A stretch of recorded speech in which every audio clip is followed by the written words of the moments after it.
언제 보내 뭐라지? 난 요새 이모 다른 거 씻어야 된다. 내 뭐지야?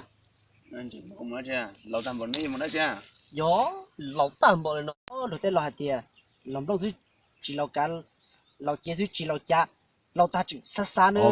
rồi lắm à Nè ở tuần trên bên này nè, yo chả uo tàu nè, nè ở nhà chả nè, lụa tạm bộ nó giờ. giờ lâu tầm bốn nói chỉ cứ đưa hát chừng chỉ mua chừng nè lâu cho lâu một nè giờ tao sao hay nè họ lẩu lại lò, tụi chả chừng lùa hành thôi. Muốn như lò. Tao. để từ chỗ tao kia nó chỉ mà nhiều thế nào chỉ muốn nhiều thôi bà, thằng nó xưa, người chả rau.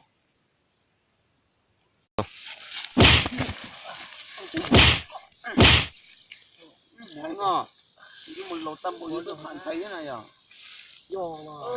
Tụm bà, có sát cơ. Chả hết, ở bên trên mình đây. Tôi cũng làm mất cười làm bà. đi dạ đi chặt chặt nghe Chủ động bốc của nó, chủ động bốc của nó, dạ. Mua bà.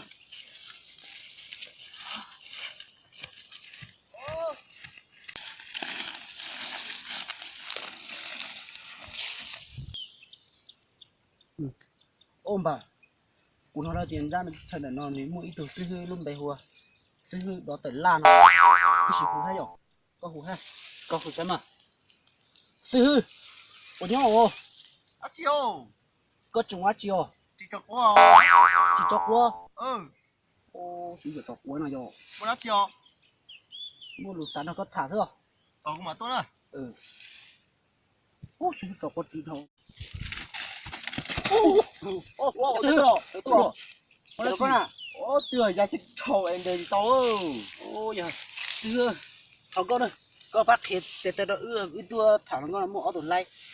Ở mua in tàu. Sao tôi cần chỉ để có sư. 领导不要。行，走开。hôm nào dùng chơi dùng nhiều này ở tụi mình nhiều hả? Giờ liền nó được có mặt thế sư. thì can thủ cho rồi. Là không à? Can thủ lấy tôi cũng mặc thế này nè.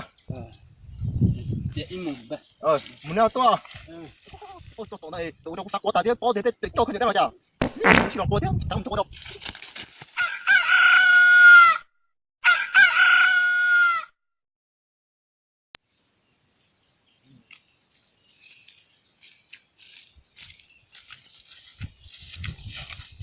Có tuần đây là sư.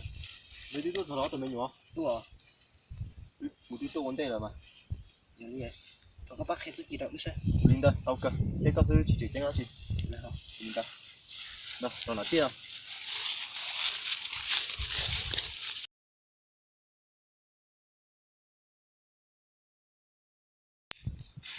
Giờ tiền này giờ sai cái số chi nó, cũng mua ở trên đó là trong này rồi. Nếu mà đi cái lúc gì? Của nó sư.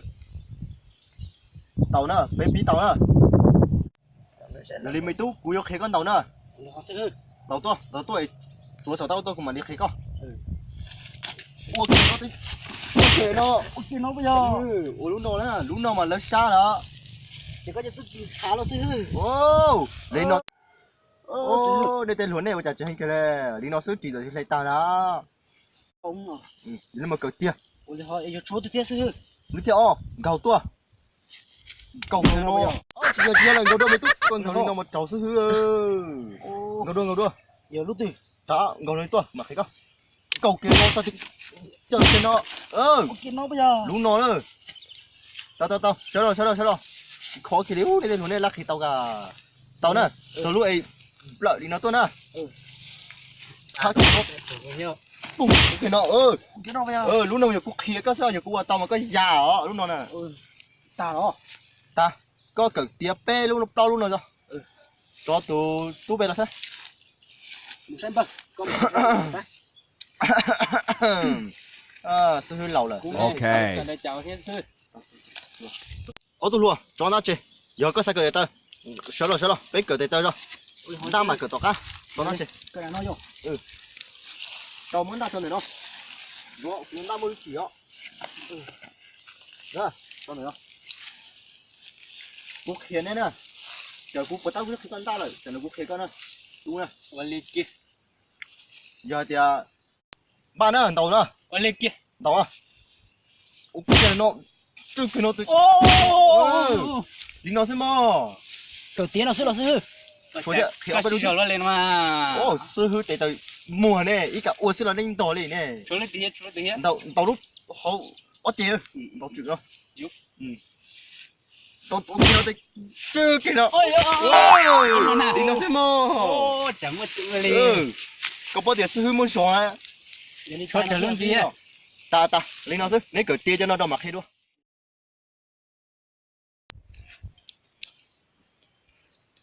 nhưng là hậu in đâu ta là chuyện cho ba đây này có bao là chỉ dính nó là bây giờ lấy nó là xa cái cho xa cái chắc cá chứ cho chừng chỉ cho ba rồi thế nhớ tao kể khi tao chọn cho ba hầu có bao hầu nó như cá cờ người mình tôi mới tao chọn cho ba hầu nữa sao ô bà chỉ mà đừng có để tao loại tao sĩ luôn chả nhiều là thằng chị ở từ lên hết mà rồi ở tụi nhiều đấy còn này tụi mình là gì tụi mình chỉ sợ chứ ở tụi nhiều tụi bà dính cho tao rồi sợ này này ở tụi nhiều nhưng mùa đợi này nhưng mà này đúng như là bao nhiêu dính đi tao nó to tụi mình sao như vậy té thế nào chỉ mua như nào chẳng ăn như tôi nào bố bao đúng như là khỏi dính đồ mà hay dính đi rồi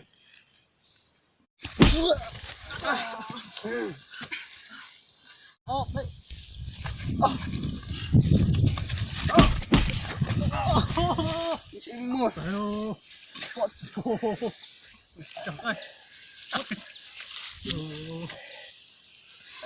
đồ của lấy tạt nó nhô chịu sách chịu tua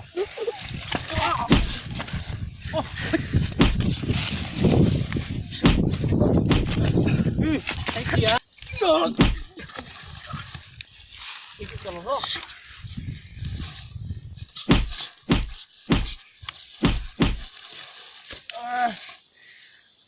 sao không chưa mua có hình bao nhiêu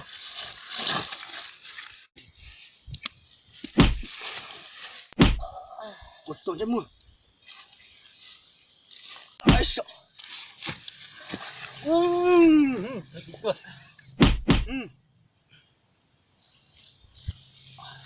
từ có nhau thì là nhớ nòng bơ một cháu cơ thì là một cháu bơ một cái đá kia cuốn không